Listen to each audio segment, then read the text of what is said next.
Hello, my name is Nadia. I am a PhD candidate at the Max Planck Institute for Informatics in Germany. With my colleagues, we work in the field of human motion capture. In this work, our goal is, given a set of synchronized and calibrated cameras that are capturing human performance, we would like to capture its 3D motion accurately, even in presence of strong illumination changes, such as the global light change you see in this video sequence. So why is it challenging at all to capture the human motion when the light is changing? The main problem is that the same point, same surface point, has different color appearance over time. As soon as the guy works from a shadow, it's not visible at all, sorry. As soon as the guy works from the shadow towards the illuminated area. So that's the reason why most of the color-based approach fail, and they either require to calibrate the light or to have the recordings done in a control studio where they can make sure that the illumination is constant over time. There is another set of approaches, data-driven approaches, such as convolutional neural networks that give an estimate of the joint locations for each frame. And these are proven to be robust to illumination.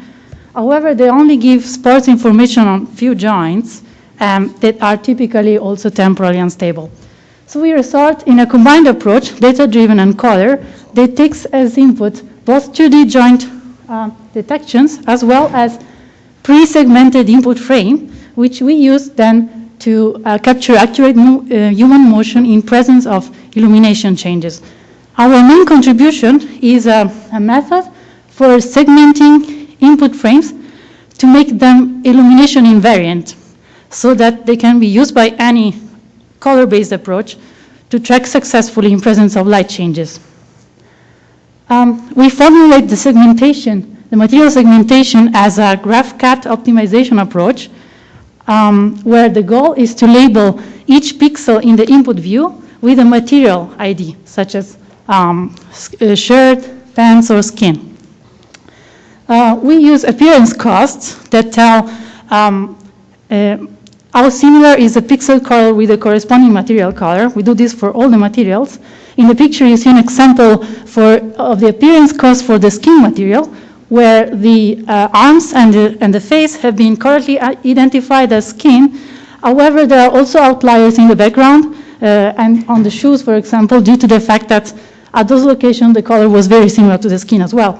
So to further constrain the identification of the skin, we resort in using also pose costs that tell us how likely is a material to appear in a predefined image location, and it's based on previously seen poses, and making the assumption that the motion across frames is relatively small.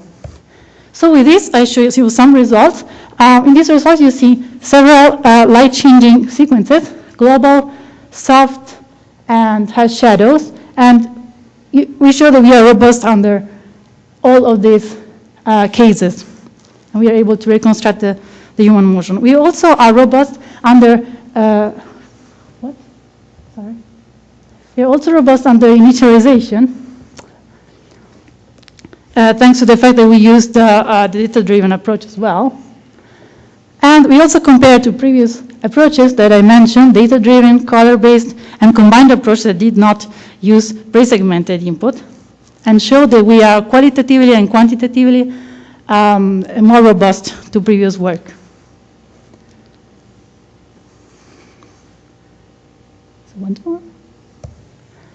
So that's it. Thank you for your attention, and please feel free to use data that we use, which we make available online.